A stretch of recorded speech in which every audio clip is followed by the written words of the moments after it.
안녕하십니까? 오늘 말씀은 로마서 6장 1절에서 6절까지가 되겠습니다.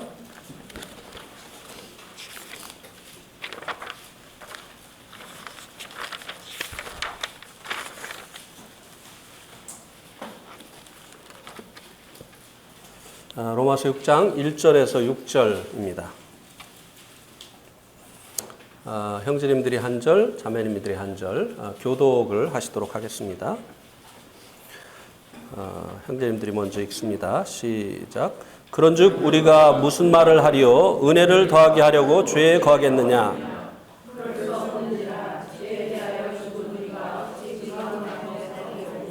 무릇 그리스도 예수와 합하여 세례를 받은 우리는 그의 죽으심과 합하여 세례 받은 줄을 알지 못하느냐?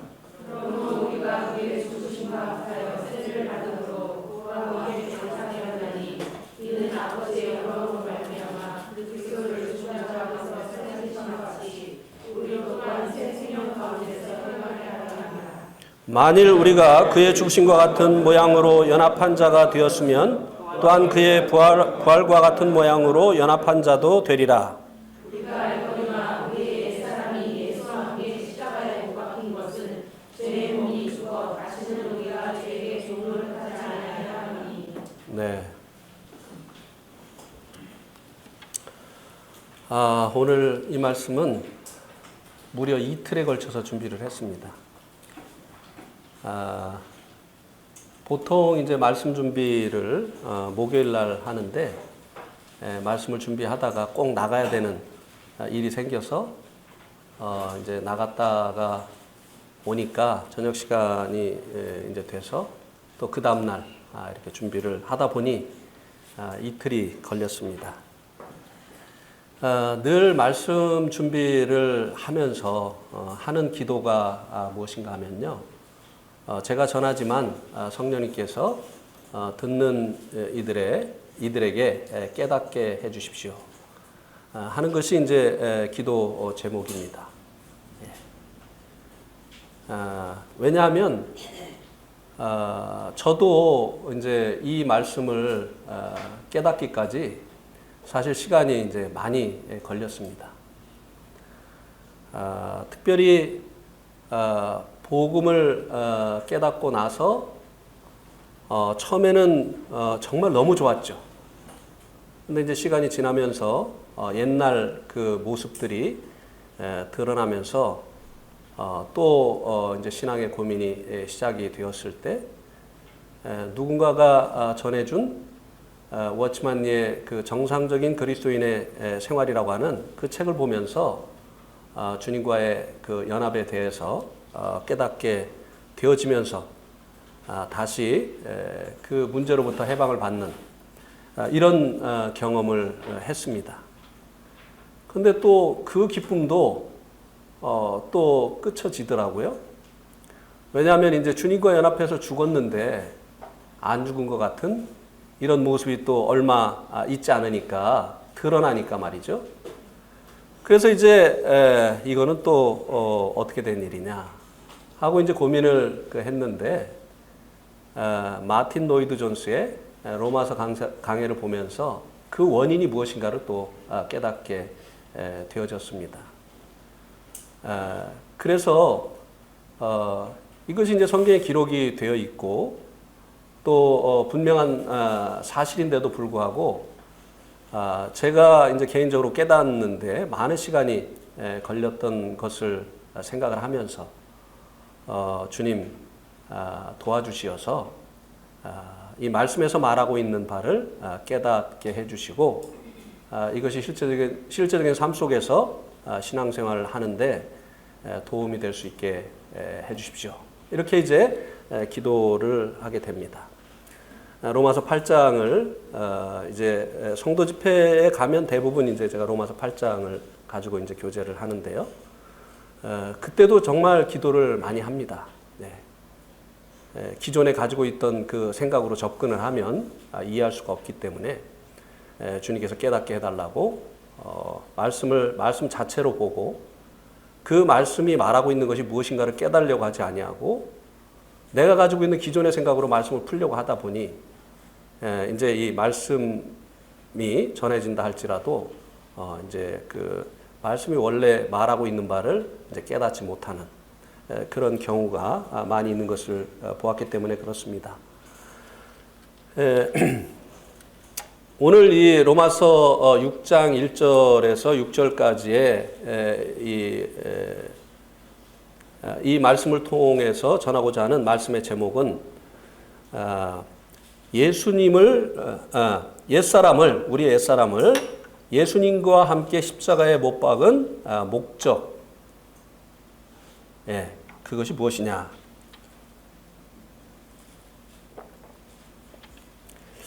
그래서 이제 대답이, 그것에 대한 이제 대답이 이제 6절에 나타나 있지 않습니까? 6절에 보면 우리가 알거니와 우리의 옛사람이 예수님과 함께 십자가에 못 박힌 것은 죄의 몸이 죽어 다시는 우리가 죄에게 종노릇하지 아니하려 함이니. 우리의 옛사람을 예수님과 함께 십자가에 못 박으신, 이 못 박는 일을 하나님이 하셨잖아요. 이 못 박으신 이 일을 하신 그 목적이 무엇인가를 6절 마지막 부분이 말씀해 주고 있습니다. 다시는 우리가 죄에게 종노릇하지 아니하려 함이다 라고 하는 것입니다. 죄에게 종노릇한다고 하는 이 말의 의미가 무엇인가를 우리가 요한복음 8장 34절을 보면 이해할 수 있게 되는데요. 요한복음 한번 8장 34절 말씀을 보시기 바랍니다. 죄에게 종노릇을 한다고 하는 이 말씀의 의미가 무엇인가? 요한복음 8장 34절 한번 같이 읽겠습니다. 시작. 예수께서 대답하시되 진실로 진실로 너에게 이르노니 죄를 범하는 자마다 죄의 종이라. 죄에게 종노릇한다고 하는 이 말을 이 말씀에서는 거꾸로 얘기해 주고 있죠. 죄를 범하는 자마다 죄의 종이다. 그러니까 죄에게 종노릇한다고 하는 이 말의 의미는 이 말씀을 통해서 우리가 이 말씀을 비춰보면 죄를 짓는 것을 말씀해 주고 있다고 하는 것입니다. 그러니까 우리의 옛사람을 예수님과 함께 십자가에 못 박으신 그 목적은 우리가 죄를 안 짓기를 원하는 것이라고 하는 것입니다.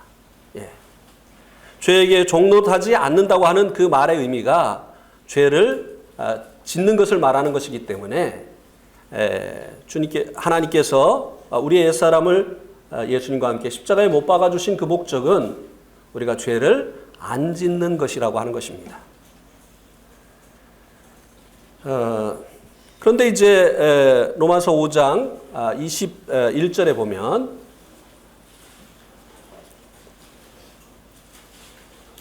이는 죄가 사망 안에서 왕노릇한 것 같이, 이 죄가 사망 안에서, 죄의 삭시 사망이잖아요. 이 사망은 마귀의 통치 영역이기도 한데요. 우리가 이제 죄로 인해서 마귀에게 속해서 이제 이 마귀의 통치 아래 있을 때 마귀가 죄를 가지고 우리를 다스렸다라고 하는 것입니다. 그래서 우리가 이제 죄를 짓게 되어진 것이죠. 통치자라고 하는 것은 주인을 얘기하는 거잖아요. 임금을 얘기하는 것인데 임금의 의미는 그 임금에게 속한 모든 것들에 대한 권리를 그가 가지고 있다고 하는 것입니다. 그러니까 주인을 얘기하는 거죠. 그러니까 주인에게 속한 자는 주인의 종이죠. 그러니까 종노릇 한다고 하는 그 말의 의미는 죄를 짓는다고 하는 것입니다. 그래서 죄의 통치를 받았다라고 하는 이 말의 의미는 죄를 짓는 것이다 라고 하는 것과 동일한 말이라고 하는 것입니다. 그래서 이제 실제적인 예를 로마서 7장 15절과 19절에서 사도 바울이 이제 들었지 않습니까? 로마서 5장 15절. 내가 행하는 것을 내가 알지 못하노니 내가 원하는 것은 행하지 아니하고 도리어 미워하는 것을 행함이라. 19절에도 보면 내가 원하는 바 선은 행하지 아니하고 도리어 원하지 아니하는 바 악을 행하는도다. 자기가 자기를 이해할 수가 없다고 지금 고백을 하죠. 내가 행하는 것을 내가 알지 못하노니. 왜냐하면 왜 내가 원하는 것을 행치 아니하고 원치 아니하는 것을 행하느냐 이 말이에요. 원하는 것이 무엇입니까? 19절에서 선이라는 거예요. 선을 행하기를 원하는데 원치 아니하는 것이 무엇입니까? 악을 행한다는 것입니다. 그래서 자기도 자기를 이해할 수가 없다고 하는 것입니다. 이것이 사도 바울의 고백만입니까? 우리의 또 경험이기도 합니까? 우리의 경험이기도 해요. 그래서 정말 내가 왜 이럴까? 내가 원하는 삶은 이것이 아닌데 내가 왜 이렇게 살고 있는 것일까? 그리고 이런 삶으로부터 벗어나기 위해서 결심하고 애를 쓰는데 왜 원치 않는 이 삶을 계속 내가 반복해야 되는 것일까? 그 이유가 무엇이라고 말씀해주고 있습니까? 로마서 7장 17절에서 말씀해주고 있죠. 같이 읽겠습니다. 시작. 이제는 그것을 행하는 자가 내가 아니요 내 속에 거하는 죄니라. 네. 이 죄 때문이라는 것이죠. 이 죄가 우리의 통치자이기 때문에, 이 죄가 우리의 주인이기 때문에 우리가 이 죄에게 이제 지배를 받음으로 인해서 죄를 짓는다고 하는 것입니다. 아무리 선을 행하기를 원해도 이 죄의 통치 아래 있는 이상은 죄의 통치를 받아야 되기 때문에 결국은 내가 원하는 이 선한 삶을 살지 못하고 이제 악을 행하는 이런 결과가 빚어지게 되어진다고 하는 것입니다. 이것에 대한 하나님의 해결책이 무엇이냐라고 하는 것입니다. 그것이 6절에 나타나 있는 것이죠. 로마서 6장 6절에 이런 모순된 이 삶으로부터의 하나님의 우리를 구원하시려는 그 해결책이 무엇이냐. 6절에 나타나 있는데요. 그것이 무엇인가 하면 우리가 알거니와 우리의 옛사람이 예수와 함께 십자가에 못 박힌 것이라고 하는 것입니다. 이것을 이제 3절에서는 2절에서는 우리가 이제 우리의 옛사람이 십자가에 못 박힌 것에 대해서 2절에서는 더 구체적으로 이렇게 말씀해 주고 있습니다. 그럴 수 없느니라. 죄에 대하여 죽은 우리가 어찌 그 가운데 더 살리요. 십자가에 못 박혔다고 하는 것은 죽었다는 것을 의미하는 것인데 우리가 이제 무엇에 대해서 죽었느냐를 이제 2절 말씀에서 말씀해 주고 있는데 그것이 무엇입니까? 죄에 대해서 죽었다고 하는 것입니다. 죄에 대해서. 이 말씀 그대로 이해하는 것은 굉장히 중요합니다. 네. 로마서 6장 6절을 말씀 그대로 이해하는 것도 굉장히 중요하고 로마서 6장 6절을 이해하기 위해서 이제 이 로마서 6장 2절 말씀을 이해하는 것 굉장히 중요합니다. 여기 누가 죽었다고 말씀해 주고 있습니까? 여기 누가 죽었다고 말씀해 주고 있죠? 로마서 6장 6절과 6장 2절에서 누가 죽었다고 얘기를 해주고 있습니까? 우리가 죽었다고 얘기를 해주고 있습니까? 죄가 죽었다고 얘기를 해주고 있습니까? 누가요?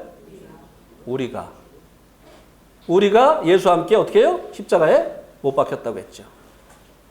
자, 또 우리가 무엇에 대해서 죽었다고요?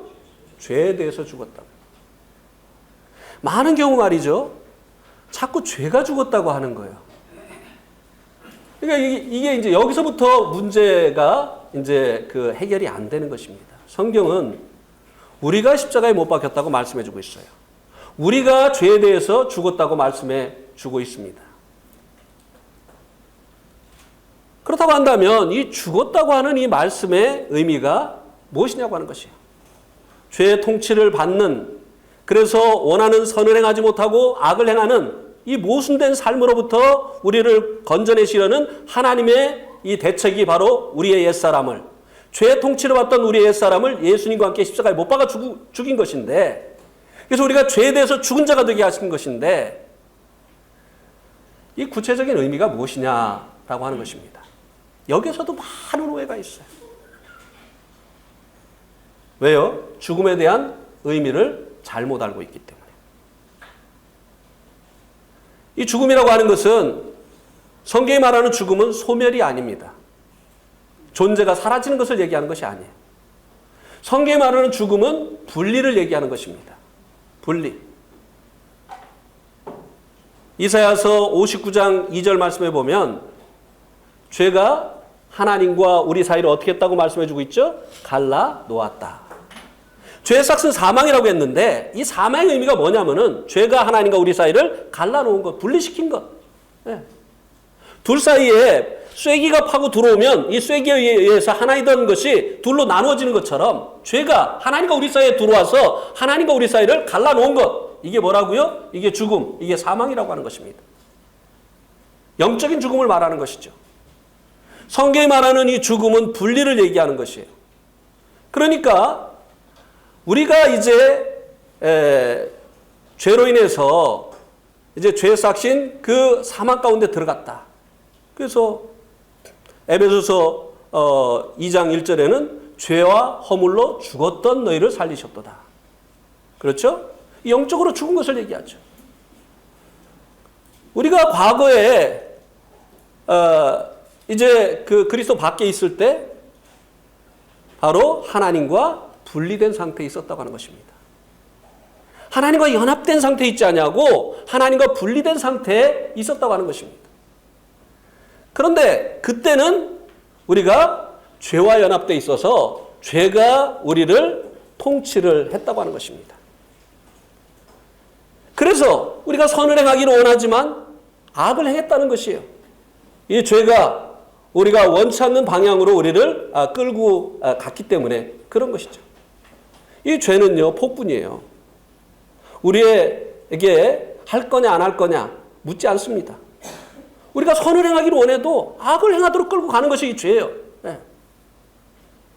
그런데 하나님께서 이제 이 죄, 우리의 이 옛사람, 죄에게 통치를 받던 우리의 이 옛사람을 어떻게 했다고요? 예수와 함께 십자가에 못 박아 주셨다고 하는 것입니다.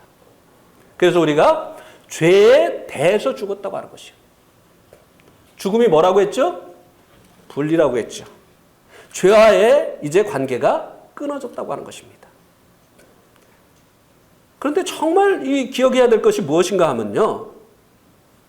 죄와의 관계가 끊어졌지 죄가 죽은 것이 아니라고 하는 거예요.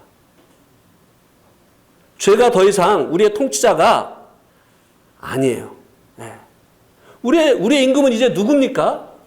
예수님이에요. 예수님은 우리의 임금과 구주가 되셨죠. 네. 우리가 이 사실을 믿었습니다. 예수님이 그 흘리신 피로 말미암아 우리의 죄를 속량해 주신 우리의 속량자요. 그리고 죽음을 이기시고 부활하셔서 하나님의 아들이심을 입증하신 우리의 하나님, 우리의 임금이라고 우리가 알고 믿었습니다. 그래서 이제 우리의 주인이 바뀐 거예요. 과거에 우리의 주인이던 이 죄가 이제 더 이상 우리를 통치할 수가 없는 것이에요. 예. 우리의 임금은 예수님입니다.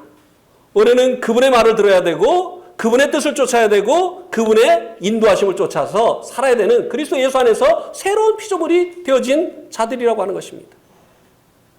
이것이 하나님께서 이제 이 죄로 말미암아 모순된 삶을 사는 우리들을 향하신 하나님의 해결책이라고 하는 것입니다. 그런데 이제 이 죄에 대해서 죽었다고 하는 것을 이제 죄가 죽었다고 생각을 하니까요. 죄는 죽지 않았어요. 이 죄는요, 여전히 존재하고 있습니다. 이 죄가 어디에 존재하고 있을까요? 이 죄가 어디에 존재하고 있죠? 예? 자, 로마서 8장 3절에 보세요. 로마서 8장 3절. 율법이 육신으로 말미암아 연약하여 할 수 없는 그것을 하나님은 하시나니 곧 죄로 말미암아 자기 아들을 죄 있는 육신의 모양으로 보내어 어디에 있는 죄라고요?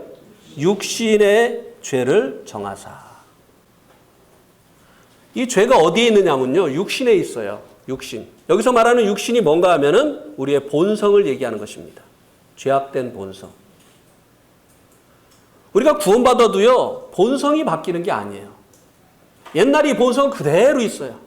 그래서 육체의 소욕을 쫓지 말라고 하는 성도들에게 이 육체의 소욕을 쫓지 말라고 하는 이유가 그것이에요. 없다고 하면 그것을 쫓지 말라고 할 필요가 없죠. 예. 이 육신, 이것은 죄악된 본성을 얘기하는데 죄가 어디에 있다고요? 바로 그 죄악된 본성 속에 있다고 하는 것입니다. 죄에 대해서 우리가 죽은 것이지 죄가 죽은 것이 아니라는 것이에요. 죄는 육신 안에 있어요. 그리고 이 죄는요, 자기가 이제 더 이상 우리의 통치자가 아닌데도 불구하고 속입니다. 우리의 통치자인 것처럼 계속 자기의 요구를 따라서 우리가 살아야 될 자인 것처럼 우리를 속여요. 근데 많은 사람들이 죄가 더 이상 우리의 통치자가 아닌데도 불구하고 속아가지고요, 자꾸 죄를 짓는 거예요. 네. 하나님께서 이제 죄와의 관계를 끊어놓으셨는데 예수와 함께 우리 옛사람을, 죄의 통치로 왔던 우리의 옛사람을 십자가에 못 박아 주시어서 그리스도 예수 안에서 새로운 사람이 되게 하시어서 이제는 죄의 관계를 끊어놓으셨는데도 죄가 요구하는 것을 자꾸 받아들이면서 죄를 범하는 이런 삶을 산다고 하는 것입니다. 속아가지고 말이죠. 자, 로마서 7장에 한번 보세요.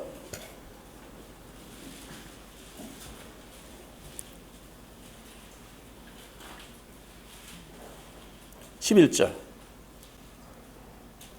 로마서 7장 11절. 죄가 기회를 타서 계명으로 말미암아 나를 어떻게 해요?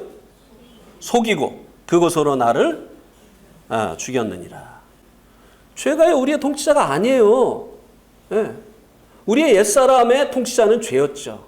우리는 그리스도 예수 안에서 새로운 사람이 됐어요. 우리의 통치자가 누구라고요? 주님이에요. 그래서 우리는 주님의 요구에 귀를 기울여야 돼요. 그리고 주님의 요구에 따라서 살아야 됩니다. 그런데 죄가 자꾸 속여요. 마치 우리가 그의 말을 들어야 될 것처럼. 네. 자, 하나님께서 이스라엘 백성을 구원해내시려고 말이죠, 모세를 보내셨어요. 근데 이 모세를 보내실 때 하나님께서 모세에게 두 가지 직분을 주셨습니다. 자, 사도행전 7장 31절 한번 보세요. 사도행전 7장 31절. 죄송합니다. 35절. 네. 그들의 말이 누가 너를 관리와 재판장으로 세웠느냐 하며 거절하던 그 모세를 하나님은 가시떨기 가운데서 보이던 천사의 손으로 무엇과 무엇하는 자로 보내셨다고요? 관리와 속량하는 자. 여기 모세에게 두 가지 직분을 주셨는데 이스라엘 백성을 구원하시려고 보내실 때 한 가지는 뭐라고요? 관리, 하나는 속량하는 자. 이 관리가 영어 성경에 보면 룰러라고 되어 있습니다. 룰러가 뭐지요? 통치자. 통치자. 모세가 속량자의 직분만 가지고 간 것이 아니라는 거예요. 지금 스데반은요, 이 모세를 통해서 누구의 길을 하고 싶어 하는 것입니까? 왕과 임금과 속량하는 자가 되신 예수 그리스도를 말해주고 싶어 하는 것이에요. 네. 모세가 이제 이 속량자의 직분과 그리고 이 룰러, 통치자의 직분을 가지고 이스라엘을 구원하러 애굽 땅으로 갔다고 하는 것입니다. 이스라엘 백성들에 갔다고 하는 것입니다. 그래서 마지막 이 죽음의 재앙의 때에 이 모세가 속량자로서 어린 양의 피를 문설주와 임방에 바르게 함으로 인해서 이스라엘 백성들을 이 죽음의 재앙으로부터 패스오버, 그들의 집에 죽음이 넘어가도록 하는 이 속량자의 역할을 했습니다. 그죠? 그런데 이제 죽음의 재앙은 면했어요. 그런데 계속 그들이 바로의 통치를 받고 있다고 한다면, 죽음의 재앙은 면했는데 계속 애굽 땅에 머물면서 바로의 통치를 받고 있다고 한다면 이것이 하나님께서 모세를 보내신 그 목적이 다 성취된 것이냐라고 하는 것입니다. 모세에게 속량자의 직분만을 준 것이 아니라고 하는 것입니다. 무슨 직분을 또 주셨다고요? 통치자의 직분을 주었어요. 그럼 이스라엘 백성들은 이제는 누구를 쫓아야 됩니까? 모세를 쫓아야 되는 것이에요. 그래서 애굽 밖으로 나가야 되는 것이에요. 그리고 자기들을 위해서 예비하신 가나안 땅을 향해서 이제 여행을 시작을 해야 되는 것입니다. 그런데 이제 속일 수 있잖아요. 예.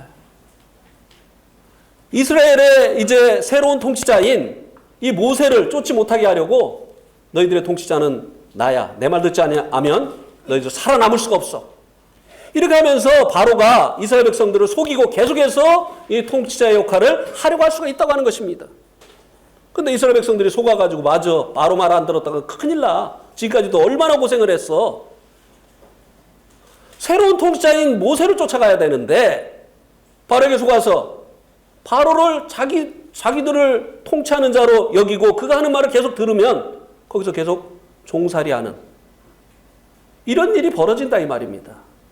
우리가 죄에 대해서 우리의 옛 통치자인 이 죄에 대해서 죽은 자가 되어졌는데 우리들은 이제 새로운 임금 예수님에게 속한 자가 되어졌는데 죄가 속인단 말이죠. 예. 마치 우리가 그의 말을 계속 들어야 될 자인 것처럼. 예. 저는 이 말씀을 할 때마다 이제 미국에서 있었던 그 노예 해방의 예화를 듭니다. 미국에서 이제 남북전쟁이 있었죠. 이제 북부는 링컨 대통령이 이제 리더를 하고, 이 링컨 대통령은 여러 가지 그들이 이제 주장한 것 중에 하나가 노예 해방이었습니다. 그런데 이 북군을 대항하는 이 남군들은요, 노예 해방을 적극적으로 반대를 했어요. 그런데 다행히 이 북군의 싸움으로 이 전쟁이 북군의 승리로 전쟁이 끝났습니다. 그러니까 노예가 해방이 됐어요. 예. 노예 해방법이 선포가 되고 이제는 노예가 해방이 됐어요. 그죠? 그러면 이 사람들은 이제 더 이상 노예입니까? 아닙니까? 근데 노예 주인은 죽었어요? 노예 주인은 살아있어요. 살아있어요. 노예던 옛사람이 죽은 거예요. 그죠? 이제는 노예가 아니에요, 이들이. 그런데 이 전쟁의 지구도 말이죠. 남쪽에 살고 있는 사람들은 자기 그 노예들에게 노예가 해방됐다는 것을 안 알려주는 거예요. 더 이상 자기가 주인이 아닌데 주인처럼 자꾸 행사를 하는 거예요. 그러니까 이 해방받은 북쪽에 있는 이 노예들이 목숨을 걸고 남쪽에 있는 자기 친척들에게 가서 너희들은 이제 노예가 아니다. 저 사람 너희 주인 아니야. 저 사람 말 들을 필요 없어. 저 사람을 위해서 네가 뼈 빠지게 일할 필요 없어. 이것을 알려줬던 거예요. 네? 해방이 됐는데도 계속 주인 행세를 하려고 했다 이 말입니다. 속이면서. 네. 많은 그리스도인들이 이 남쪽에 있는 이 과거에 노예였던 사람들처럼 노예가 아닌데도 불구하고 알지를 못해서 또 속아서 자꾸 죄가 요구하는 것에 귀를 기울이고 그의 요구에 따라서 살아감으로 인해서 죄를 범하는 삶을 살게 되어진다고 하는 것입니다. 하나님께서 우리 옛사람을 예수님과 함께 십자가에 못 박아주신 그 목적은 이제 더 이상 우리가 죄에게 종노하지 않기 위함인데 우리가 더 이상 죄를 짓지 않는 것인데 죄에게 속아서 이 같은 삶을 살게 되어진다고 하는 것입니다. 그런데 이제 우리가 이 죄에게 종노릇하지 않기 위해서 하나님이 하신 일은 우리 옛사람을 예수님과 함께 십자가에 못 박아주신 것이에요. 그런데 이 죄에게 종노릇하지 않기 위해서 우리 편에서 해야 될 일이 있다라고 하는 것을 이제 6장 6절에서 또 말씀해 주고 있습니다. 자, 6장 6절. 우리가 해야 될 일이 무엇인가?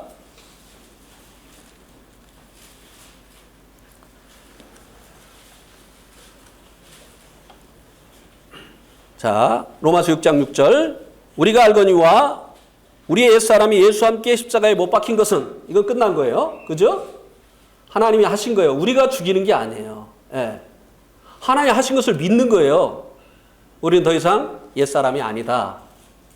죄의 종인 옛사람이 아니다. 하나님이 하신 것을 예수님의 그 보혈로 우리들의 모든 죄를 영원히 속죄해 주신 것을 우리가 믿는 것처럼 우리의 옛사람이 예수님과 함께 십자가에 못 박혀 죽은 것을 믿는 것이에요. 이거는 우리가 죽이는 게 아니라 예수님이 십자가에서 우리의 죄를 다 담당해 주셨는데 우리의 죄를 우리가 갚으려고 하면 예수님의 그 죽음을 헛되게 하는 것처럼 하나님께서 우리의 옛사람을 십자가에 못 박아 주셨는데 우리가 죽이려고 하면 하나님께서 하신 일이 이 은혜가 헛되이 되어지는 것이다 이 말입니다. 믿는 것이에요. 이것은 우리가 해야 될 일이 아닙니다. 하나님이 하신 일이에요. 그런데 그 다음에 뭐라고 말씀해 주고 있습니까? 못 박힌 것은 죄의 몸이 죽어. 죄의 몸이 죽어. 옛날 성경에는 뭐라고 돼 있죠? 죄의 몸을 멸하여 다시는 죄에게 종노릇하지 아니하라. 옛사람과 여기 무엇을 구분해 주고 있죠? 옛사람과 죄의 몸을 구분을 해주고 있어요. 옛사람과 죄의 몸을 구분해 주고 있어요. 제가 이제 이 주님과 연합해서 죽었다고 하는 이 사실을 깨닫고 큰 기쁨을 누리다가 또다시 이제 그 어려움에 빠졌었는데요. 워치만 일은요, 이 죄의 몸에 대해서 언급을 안 해줍니다. 못 깨달았던 것이죠. 그런데 이 마틴 로이드 존스의 로마서 강해를 보다 보니까 이 죄의 몸이 있는 거예요. 죄의 몸. 이 죄의 몸을 멸해야만, 우리 편에서 이 죄의 몸을 멸해야만 죄에게 종노릇하지 않는 실제적인 삶을 살아낼 수 있게 되어진다고 하는 것입니다. 네. 자, 무슨 얘기냐면요. 우리가 죄에게 종노릇하지 않기 위해서 나는 죽었어. 이렇게 주문처럼 내가 죽었다고 하는 사실을 되뇌어서 우리가 죄에게 종노릇하지 않게 되어지는 것이 아니라고 하는 것입니다. 나는 죽은 자야. 이렇게 자기 암시를 한다고 해서 우리가 이 죄에게 종노릇하는 이 삶으로부터 벗어나는 것이 아니라고 하는 것입니다. 그것은 사실이에요. 우리가 되뇌이지 않아도 우리 옛사람은 죽었어요. 죄에 대해서 죽었어요. 근데 이제 이 실제적으로 우리가 죄에게 종노릇하지 않는 이 삶을 살기 위해서 우리 편에서 해야 될 일이 있는데 그것이 뭐냐면은 죄의 몸을 멸해야 된다고 하는 것입니다. 그러면은 죄의 몸을 멸하려고 하면 죄의 몸이 무엇인지를 알아야 되지 않습니까? 네. 죄의 몸이 무엇인지를 알아야 되잖아요. 네. 근데 이제 또 이 죄의 몸에 대해서도요, 얼마나 많은 사람들이요, 이 죄의 몸이라고 하니까 죄악된 몸이라고 생각을 하는 거예요. 죄악된 몸. 죄악된 몸이면 뭡니까? sinful body가 되는 거예요. sinful body. 네. 몸 자체가 죄악되다는 거예요. 그러니까 이제 이 초기 교회 시대 때 이 몸을 죄악시 여겼던 사람들이 있습니다. 그 사람들을 우리가 이제 뭐라고 하죠? 영지주의자라고 그렇게 얘기를 하는데, 그 사람들은 영은 거룩하고 이 몸은 이제 죄악되다. 그래서 이제 이 사람들이 이제 신앙생활을 하는 이제 방법이 두 가지입니다. 그냥 방종하는 거예요. 왜? 몸은 어차피 죄악되니까. 우리 영만 거룩하면 된다. 이거든지 아니면 이 몸이 죄악되니까 몸의 요구를 우리가 들어주면 안 된다. 그래서 밥도 안 먹고, 그래서 금식을 하는 거예요. 잠도 조금 자고, 그 다음에 결혼도 안 하고, 막 이렇게 금욕을 하는 거예요. 수도원에 들어가가지고. 예. 이게 바로 죄의 몸을 멸하는 방법이다. 이렇게 이제 생각을 했죠. 근데 여기서 말하는 이 죄의 몸은요, 심플 바디를 얘기하는 게 아니에요. 이 몸이 죄악되다고 하는 것을 얘기하는 것이 아닙니다. The body of sin이에요. The body of sin. 뭡니까? 죄라고 하는 이 옛 통치자, 우리 이 육신이라고 하는 이 본성 속에 있는 죄의 바디. 이 바디가 뭐죠? 이 죄가 머리라고 하면 이 머리의 일을 하는 도구. 이 머리의 일을 이 몸이 하잖아요. 머리가 이 몸을 가지고 일을 하잖아요. 자, 물 좀 먹자. 그러면은 손이 가가지고, 이제 머리가 지시를 하면은 손이 가가지고 이렇게 떠오고, 입이 어떻게 해요? 입을 벌려. 이렇게 이제 머리의 일을 하는 도구를 몸이라고 하잖아요. 그러니까 죄의 몸이라고 하는 이 말의 의미는 뭐냐면요, 죄가 사용하던 그 도구를 얘기하는 거예요. 그거를 어떻게 해야 된다고요? 그거를 멸해야 된다는 것이에요. 죄에게 종노릇을 안 하려면. 그러면 죄는 보입니까? 안 보입니까? 죄는 우리 눈에 보여요? 안 보여요? 안 보이는 것처럼 죄의 몸도 보이는 것일까요? 안 보이는 것일까요? 안 보이는 거예요. 죄의 몸도. 그럼 구체적으로 이 죄의 몸이 뭐냐? 골로새서 3장 5절을 한번 보시기 바랍니다. 골로새서 3장 5절. 자, 골로새 3장 5절에 보면 그러므로 땅에 있는 지체를 죽이라. 곧 음란과 부정과 사욕과 악한 정욕과 탐심이니 탐심은 우상 숭배니라. 자, 여기 보니까 땅에 있는 지체라고 했죠. 이 지체는 뭡니까? 이 지체는 몸의 각 부분들이죠. 그죠? 지체는 몸의 각 부분들이죠. 그러니까 죄의 몸이라고 했으니까 이 지체라고 하는 말은 몸을 얘기하는 거예요. 몸. 그러면은 이 땅에 있는 지체라고 했는데 이 땅은 무엇을 얘기합니까? 하늘은 거룩한 것을 얘기한다면 이 땅은 죄악된 것을 얘기하죠. 그죠? 그러니까 여기서 말씀해 주고 있는 땅에 있는 지체들은 결국은 무엇을 얘기하는 거냐면은 죄가 사용하던 도구인 그 죄의 몸을 얘기하는 것이에요. 그럼 그게 구체적으로 무엇이냐? 죄가 무엇을 도구로 사용해서 우리들을 죄를 짓게 만들었느냐? 여기 보니까 무엇이라고 말씀해 주고 있습니까? 3장 5절에 보니까 음란. 자, 여러분. 이 죄의 몸을요, 이제 다른 갈라디아서나 이런 데 보면은 이 죄의 몸을 뭐라고 얘기를 했느냐면 이 음란, 이런 것을 뭐라고 얘기를 하죠? 육신의 생각이라고 얘기를 하죠. 육신의 생각. 그러니까 죄가 보이지 않는 것처럼 죄의 몸도 보이지 않는 것이에요. 그럼 구체적으로 이게 뭐냐? 음란이라고 했는데 이게 뭐냐면요. 육신의 생각을 얘기하는 것이에요. 육신의 생각. 그러면 그 사람의 됨됨이를 보려면 무엇을 보면 됩니까? 그 사람이 어떤 생각을 하고 사느냐를 보면 압니까? 안 압니까? 그죠? 맨날 남이 사기칠 생각만 하고 도둑질할 생각만 하고 속여먹을 생각만 하는 사람은 그 사람의 됨됨이가 그런 사람이에요. 그죠? 어떻게 하면 정의롭게 살까? 어떻게 하면 참 양식껏 살까? 이렇게 생각하는 사람은 그 속사람이, 그런 생각을 하는 사람은 그 속사람이 그런 사람이에요. 그렇습니까? 안 그렇습니까? 그러니까 육신의 생각은 육신이 어떠한 것인가를 보여주는 것이에요. 근데요, 많은 그리스도인들이요, 육신이 얼마나 죄악된지를 몰라요. 몰라. 네. 육신이 얼마나 정말 이것이 죄악되고 부정하고 그리고 정말 이것이 구제 가능성이 없는 그런 것인지 모른다고 하는 것입니다. 그래서 여기서 보여주고 있는 거예요. 육신의 생각을 통해서 육신이 어떤 존재인가를 보여주는 것입니다. 이거는 개선의 여지가 없어요. 그것은 절대 변하지 않습니다. 그래서 어떻게 해야 된다고요? 멸해야 되는 것이에요. 멸해야 되는 것이에요.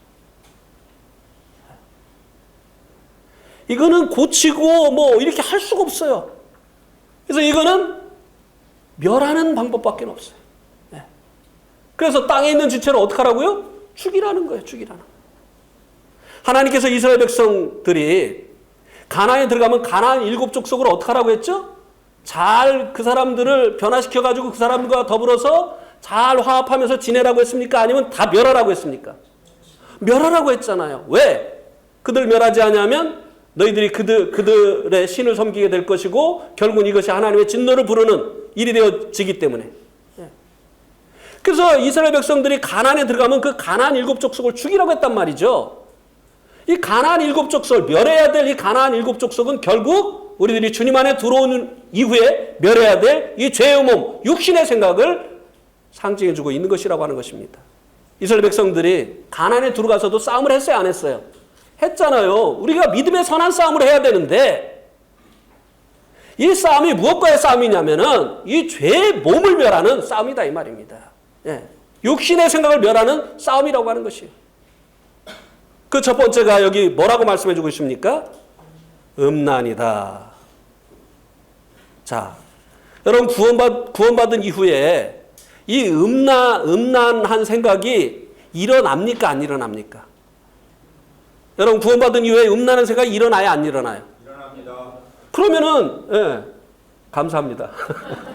그러면 여러분 안에 육신이 있다고 하는 것을 증거해 주는 거예요? 안 증거해 주는 거예요? 이거는 뭐 나이가 젊은 사람만 일어납니까? 나이가 먹어도 일어납니까? 예, 앞으로 한 70, 80대면 안 일어날 것 같죠? 아니에요. 속는 거예요. 육신은 사라지지 않아요. 예. 계속 육신에서 이 음란한 생각이 일어난다고 하는 것이에요. 예. 육신이 그러해요, 육신이. 예. 근데 이 음란한 생각이, 자, 언제 일어나죠? 음란물을 본다든지, 예. 또 뭐, 나체를 본다든지, 뭐, 이렇게 할 때, 이 육신 안에 잠자고 있던 이 음란한 생각이 올라옵니까? 안 올라옵니까? 올라오죠. 예. 올라옵니다.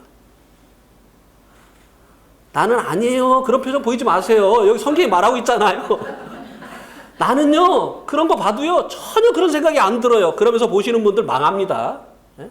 육신을 알아야 된다니까요. 그러니까 나는 그런 거고 상관없어요. 그런 사람 굉장히 위험한 사람이에요. 예. 아직도 육신을 모르는 사람들이에요. 그러니까 대비를 안 하니까 결국 넘어지는 거예요. 예. 육신이 이렇게 악한 것이. 그래서 이런 것들을 접할 때 이 육신의 안에 있는 육신의 생각들이 쫙 일어나가지고 나를 사로잡아오기 시작하는 거예요. 예? 이거는 구원받은 사람도 마찬가지예요. 왜? 구원받은 사람들 안에도 이 육신이 있으니까. 이런 생각들이, 이런 음란물이라든지, 이런 나체라든지 이런 것들을 보게 될 때 일어나기 때문에. 예. 이것을 멸해야 돼. 자, 그러면, 그 다음에 이제 좀 이어서 하겠지만은, 이 죄의 몸, 이 죄의 몸을, 이 육신을 멸하는 그 방법이 무엇이냐고 하는 것이에요. 네. 자, 로마서 8장. 로마서 8장 13절.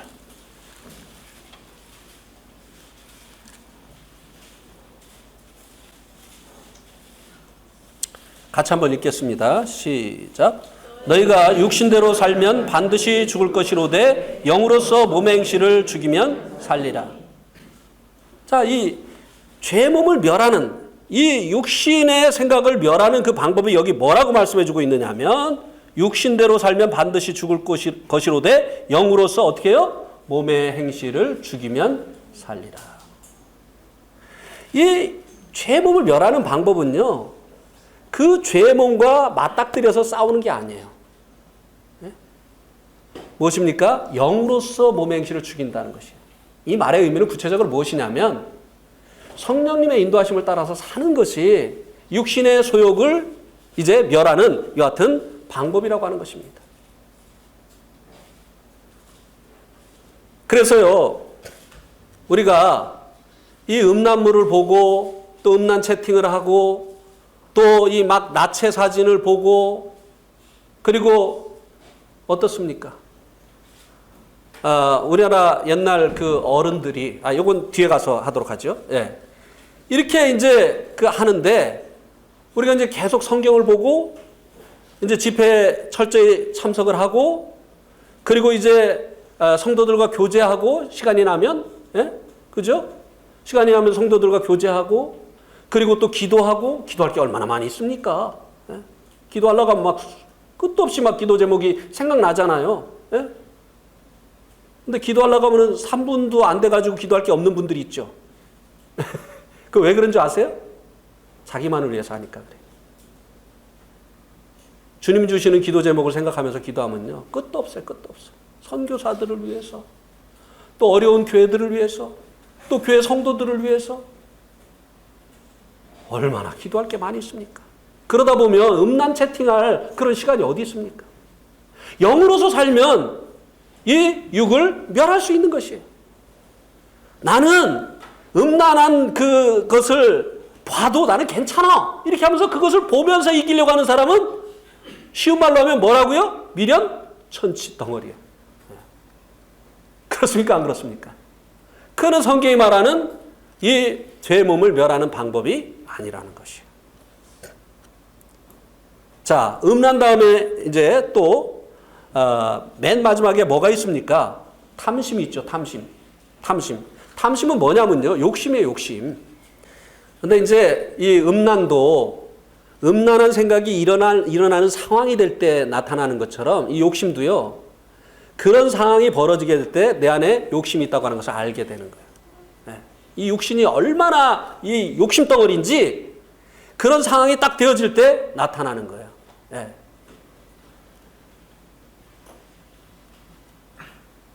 막 좋은 그 차라든지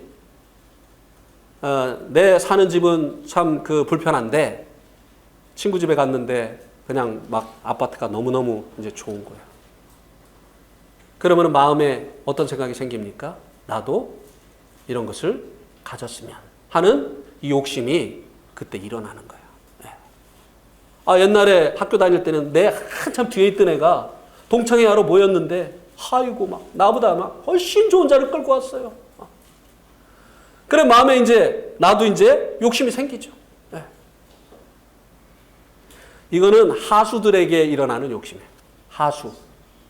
이런 욕심은 하수들이에요. 그리스도인들은 대부분 어떤 생각을 가지고 살아가죠? 네? 있는 것으로 나는 족하다. 네? 그런 생각 가지고 살아가잖아요. 나는 이 땅에 소망이 없어. 나의 집은 나는요 이 땅에 있을 마음 없어요. 그죠? 네. 나는 정말 내 집은 천국에 있어. 이러면서 이제 막 살잖아요. 근데 어느 날 돈이 1억이 생겼어요. 1억이 확 생겼어요. 저는 6천만 원 생겼잖아요. 네. 어느 날 1억이 딱 생겼어. 그러면 그때부터 어떻게 해요? 없던 욕심이 일어나요? 안 일어나요? 일어나요? 안 일어나요? 나도 집 옮기고 싶더라니까. 5천만 원에다 6천만 원 더하면 얼마 돼요? 1억 1천 되잖아요. 그럼 지금보다 나은 집 갈 수 있잖아요. 그런 마음 일어나더라니까요. 내가 뭐라고 했어요, 근데? 나는 이 땅에서 내 집 안 갖겠습니다. 했잖아요. 왜? 천국에 내 집 진짜 있으니까 이 땅에서는 이렇게 살면 어떻고 저렇게 살면 어떠냐. 요렇게 얘기를 해놓고 갑자기 6천만 원이 딱 생기니까 여기 내 이 욕심 속에 있던 욕심이 싹 일어나더라니까요. 예? 일어나더라고요. 나는 이제 욕심 없는 줄 알았는데 욕심이 있습니까 없습니까? 요거는 고차원적인 욕심이에요. 그냥 좋은 거 보고 욕심이 일어나는 거 이건 하수들의 욕심이고 이제 고수들의 욕심은요 갑자기 뭔가가 많이 주어졌을 때 그때 막 이것도 하고 싶고 저것도 하고 싶고 막 그냥 막 일어나는 거. 그래서 사람이 싹 변해. 네.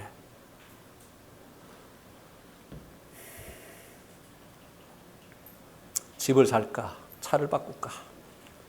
네? 생각이 많아지죠. 주님 생각 전혀 안 나요.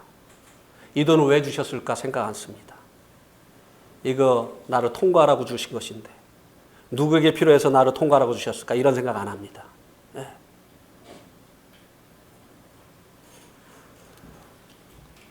자, 빌립보서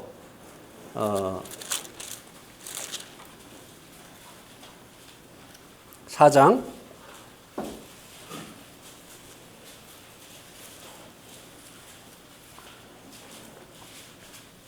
6천만 원은 통과했어요. 예. 6천만 원 통과했어요. 이제 만약에 6억을 주면 어떻게 될지 또 모르겠어요. 장담을 못 합니다. 예. 그러니까 저를 위해서 기도해 달라는 거예요. 예? 누가 또 6억을 주면 어떡하겠어요, 또 홀딱 변해가지고 또 이 땅에서 집 안 산다고 해놓고 그냥 조그만 집 하나 사고 이렇게 될 수가 있거든요. 예. 자, 4장 11절. 내가 궁핍함으로 말하는 것이 아니라 어떠한 형편에든지 나는 자족하기를 배웠노니 나는 비천에 처할 줄도 알고 풍부에 처할 줄도 알아. 모든 일 곧 배부름과 배고픔과 그 다음에 어떻게 해요? 풍부와 궁핍에도 처할 줄을 아는 일체의 비결을 배웠노라. 이 사도 바울은요, 이 육신을 처리하는, 이 육신을 십자가에 못 박는, 예? 멸하는 이것을요 실제적으로 경험을 했던 것이에요. 가난한 시험이 어렵습니까? 풍부함을 주어서 시험을 할 때 이 시험이 더 어렵습니까? 맞아요. 가난할 때는 자동으로 주님 의지하게 돼 있어요. 주님 막 아이고 주님 막 쌀 떨어지고 막 그냥 막 돈 떨어지고 이래 보세요. 뭐 어떡하겠어요. 막 주님께 매달리죠. 근데 막 10억이 생겼어. 그럼 막 생각이 어디로 돌아가요? 어디로 돌아가요? 예배당 짓고 뭐 이렇게 돌아갑니까? 예. 예. 전 사실 그러더라고요. 예. 네팔에 있는데요. 그때는 이제 스팸 메일이 뭔지 모를 때예요. 근데 외국 사람한테 편지가 왔어요. 근데 이제 읽어보니까 저한테 600만 달러를 주겠다는 얘기예요. 600만 달러면 얼마예요? 뭐야, 600만 달러면 얼마냐? 예? 66억이에요? 예. 600억 아니고 66억이에요? 예. 600만 달러를 저한테 주겠다는 거예요. 자기 남편이 그리스도인인데 원래는 회교 신자였다가 그리스도로 개종한 사람인데 암으로 죽었다는 거예요. 자기도 크리스찬인데 자기도 역시 암에 걸려서 8개월 후에 죽는다는 거예요. 근데 자기 남편이 은행에다 예금해 놓은 돈이 600만 달러라는 거예요. 근데 이거 나 죽고 나면은 다시 회교 친척들에게 다 돌아간다는 거예요. 그래서 이 돈을 어디에 쓸까 하나님 앞에 기도했는데 나한테 보내주라고 했다는 거예요. 근데 자기는 거듭난 자매라는 거야. 번어게인 크리스찬이라는 거야. 그러니 이 번어게인 거듭났다는 이 말을 보통 안 쓰거든요. 그러니까 내가 그거를 딱 보는 순간에 야 하나님께서 어떤 이 쿠웨이트에 있는 이 자매를 감동하셔가지고 드디어 이제 네팔에 막 그냥 수련장 짓고 또 막 그냥 각 그 교회들 예배당 짓고 막 한국에 가난한 그 일꾼들 도와주라고 막 주님께서 드디어 이제 주셨나 보다. 처음에 이렇게 생각을 했다니까요. 그래서 혹시라도 내가 영어 실력이 모자라가지고 잘못 본 줄 알고 지연이가 이제 학교에서 돌아온 다음에 지연아 이것 좀 보고 이거 좀 자세히 봐라 그러니까 지연이가 읽다가 아빠가 그래. 왜 그러니까 600만 달러 아빠 준대요. 야. 이거 진짜 온다고 생각하니까 진짜 감사하죠. 그런 생각만 들더라고요. 수련장 짓고 예배당들 다 짓고. 네. 사도 바울이요 어떻게 해요? 가난한 가운데뿐만 아니라 풍부에 처하는 일체의 비결을 어떻게 했다고요? 배웠다고 했어요. 네. 육신의 소욕을 멸하는 이런 것을 실제적으로 이제 그가 삶 가운데서 경험을 했다고 하는 것입니다. 이렇게요, 이 육신의 소욕을 멸하는, 특별히 이제 육신 속에 있는 이 욕심을 멸하는 이와 같은 연단을 받게 되어지면요, 하나님께서 그 사람들에게 재물을 맡기십니다. 네. 600만 원만 줘도 발발 떠는 사람은요, 6천만 원 못 줘요. 600만 원 줬더니 60만 원 막 그 주님께 드리는 거 발발발 떠는 사람은요, 어떻게 6천만 원 줍니까? 이 사람 고장나거든요. 6천만 원 준 그때부터 고장나요. 6천만 원 줬는데, 600만 원 헌금 못 해. 이 사람은요, 6억 못 줘요. 하나님께서 이런 일들을 통해서 사실은 우리를 테스트하는 거거든요.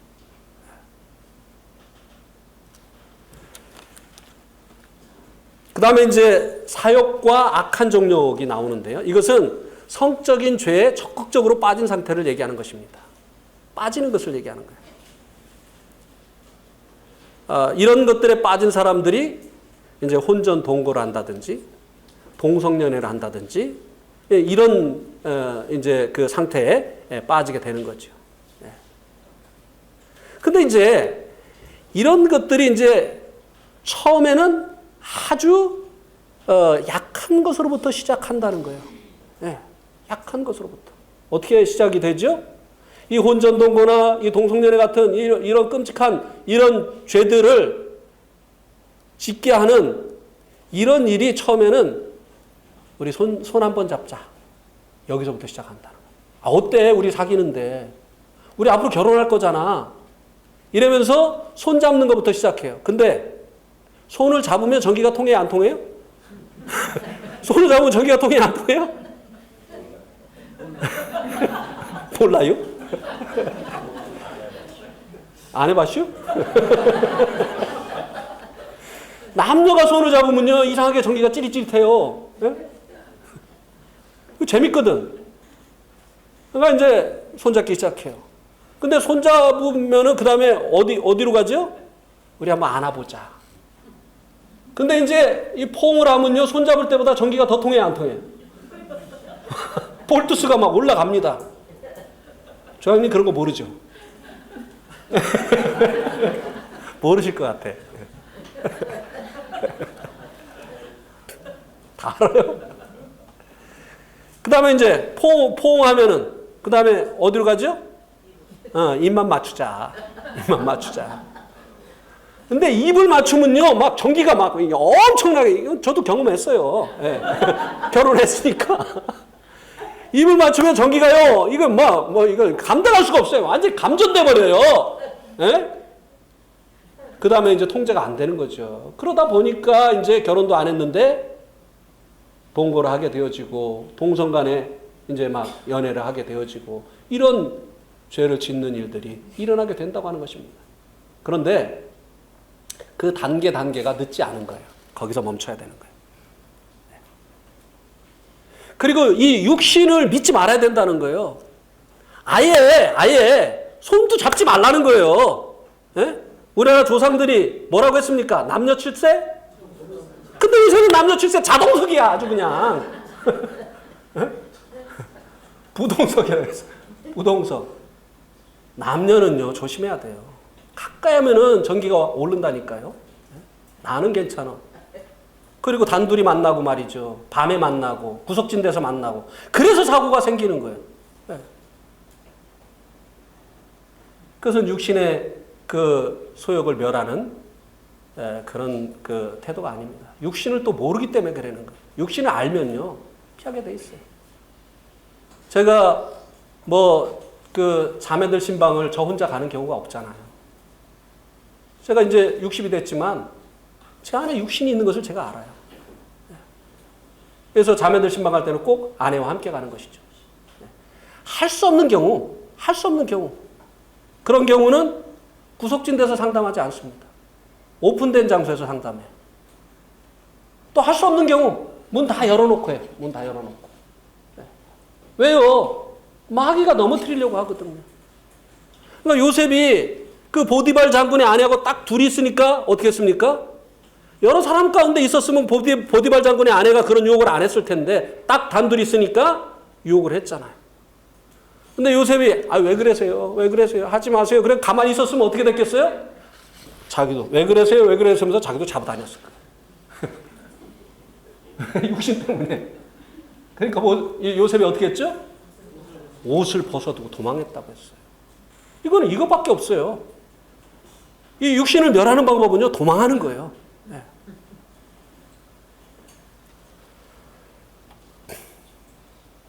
그리고 이런 일을 미연에 예방하는 방법은 뭐냐면요 성령 충만한 거예요. 우리가 성령 충만하면 되는 거예요. 자, 여기 이제 컵에 물이 있는데요. 물이 담긴 만큼 공기가 들어올 수가 없습니다. 컵이 비는 만큼 이 컵에 공기가 들어옵니다. 우리가 성령 충만한 만큼 육신의 생각이 자리 잡을 수가 없는 것이에요. 왜 자꾸 이 육신의 생각들이 자리를 잡고 우리를 괴롭히고 이런 것들로 인해서 우리가 이제 그 하지 말아야 될 그런 일들을 하게 되느냐? 성령으로 충만하지 못하기 때문에. 시간 날 때마다 말씀 보고 찬송 부르고 기도하고 성도들과 교제하고 이렇게 하면은요 성령 충만해집니다. 네. 그런데 시간 날 때마다 텔레비전 보고 시간 날 때마다 그냥 핸드폰 끌어안고 살고 이렇게 하면 어떻게 돼요? 교회 와서도 핸드폰 하고 말씀 시간에도 핸드폰 하고 예배 시간에도 핸드폰 하고 그러니 성령님이 충만해요? 안 충만해요? 안 충만해요.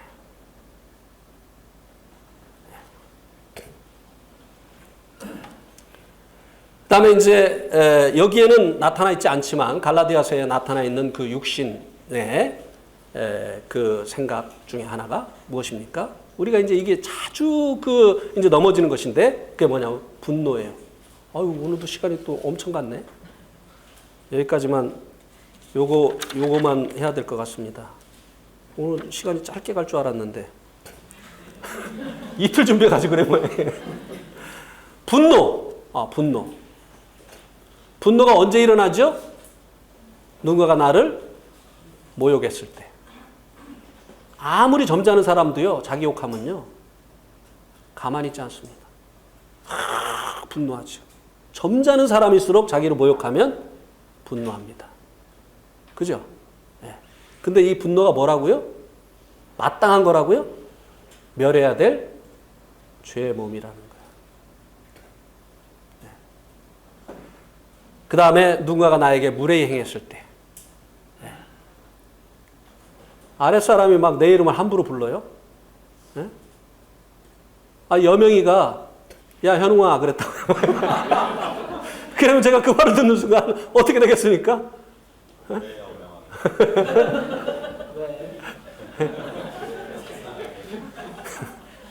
무례히 행했을 때, 또 누군가 나를 비방했을 때, 사실도 아닌 그런 이야기를 했을 때 분노가 일어났죠. 이게 뭐라고요? 이게 죄의 몸이라는 것이에요. 한 번은요, 네팔에서 이제 그 형제들을 태우고 이제 카트만두 모임에 이제 집회가 있어서 이제 가는데 오토바이 하나가 그냥 쫙 껴드는 거예요. 그냥 까딱하면 부딪힐 뻔했어요. 그래가지고 그러니까 그냥 육이 그냥 직통으로 나와버리는 거예요. 그냥 제 입에서 그래서 나와버렸어요. 그래가지고 그냥 화가 나니까 어떻게 해요? 그냥 이제 경적을 그냥 쾅 이제 했죠. 이 사람이 딱 쳐다보더니 브레이크를 탁 밟는 거예요. 까딱하면 받을 뻔했어요. 그래서 제가 브레이크를 꽉 잡으니까 또 가는 거예요. 그러더니 또 막 제가 화나서 쫓아가면 또 브레이크를 꽉 밟는 거예요. 아이고 막 그냥 계속 여기서 막 올라오게 하는데 제가 받아버릴 뻔했어요. 진짜 막 받아버리고 그냥 깔아 뭉개고 싶더라고. 그냥 어떻게 막 이게 막 올라오는지 말이죠. 정말 큰일 날 뻔했어요. 섰다 갔다 막 섰다 갔다 막. 사단이 이제 우리를 이렇게 해서 죄를 짓게 하는 거예요. 우리 안에 있는 막 분노를 막 일으키는 거죠. 그 다음에 이제 또 교만이 있죠. 네, 교만.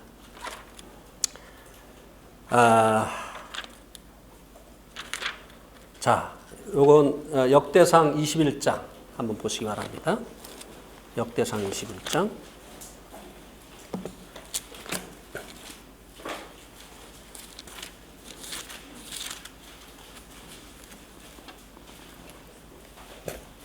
역대상 21장 1절에서 4절. 제가 읽겠습니다. 역대상 21장 1절에서 4절. 사탄이 일어나 이스라엘을 대적하고 다윗을 충동하여 이스라엘을 계수하게 하니라. 다윗이 요압과 백성의 지도자들에게 이르되 너희는 가서 브엘세바에서부터 단까지 이스라엘을 계수하고 돌아와 내게 보고하여 그 수요를 알게 하라 하니 요압이 이르되 여호와께서 그 백성을 지금보다 100배나 더하시기를 원하나이다. 내 주 왕이여 이 백성이 다 내 주의 종이 아니니까 내 주께서 어찌하여 이를 명하시나이까 어찌하여 이스라엘이 범죄하게 하시나이까 왕의 명령이 요압을 재촉한지라 드디어 요압이 떠나 이스라엘 땅에 두루 다닌 후에 예루살렘으로 돌아가니라. 7절 하나님이 이를 악하게 여기사 이스라엘을 어떻게 했다고요? 치심해. 아니 왕이 자기 나라 백성들 인구조사한 게 왜 하나님께 벌을 받을 일입니까? 왕이 자기 나라 백성들 인구를 알고 있어야 돼요? 안 알고 있어야 돼요? 알고 있는 게 당연한 거잖아요. 그래서 인구조사했는데 왜 하나님이 이것을 문제로 삼으셨을까요? 네? 어떻게 해요? 만약에 제가 여러분들에게 질문하겠습니다. 다윗이 왕이 될 당시보다 지금 인구조사를 시킨 지금 이스라엘 나라가 쪼그라들었어요.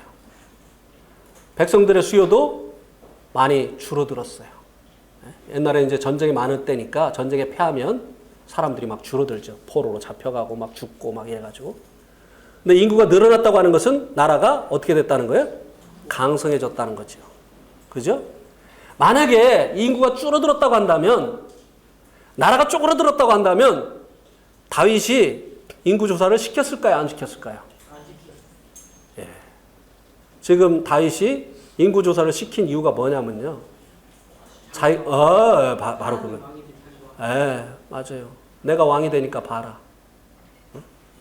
과시하고 싶었던 거예요. 길이. 예. 교만이에요. 예, 교만. 교만은 하나님은 교만한 자를 어떻게 한다고요?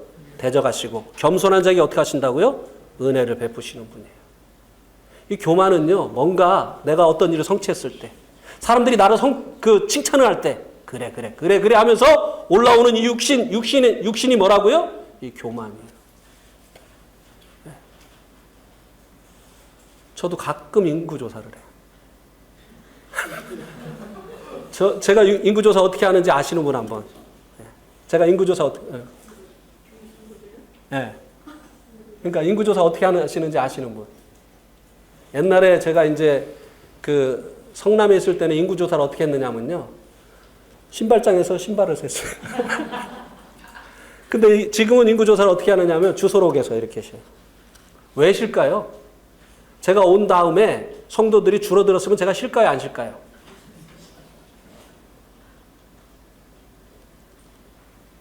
이 교만이 찾아오는 거예요. 네. 이 교만 때문에 다윗의 이 교만해진 이 다윗에 의해서 이스라엘의 하나님께 징치를 받은 것처럼 교만해지면요. 이 교만을 멸하지 아니하고 이 교만한 가운데 있게 되어지면 하나님께서 낮추셔요.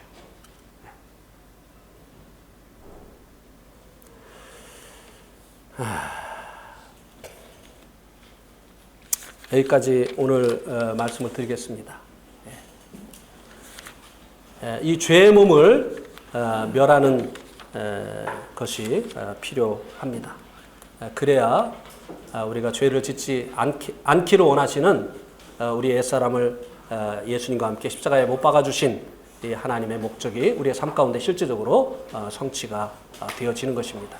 죄의 몸이 무엇인가를 생각하시고 이것에 의해서 조종당하지 않는 그런 삶을 성령님만이 우리를 조종하시도록 하는 이런 삶을 사실 수 있게 되기를 바랍니다.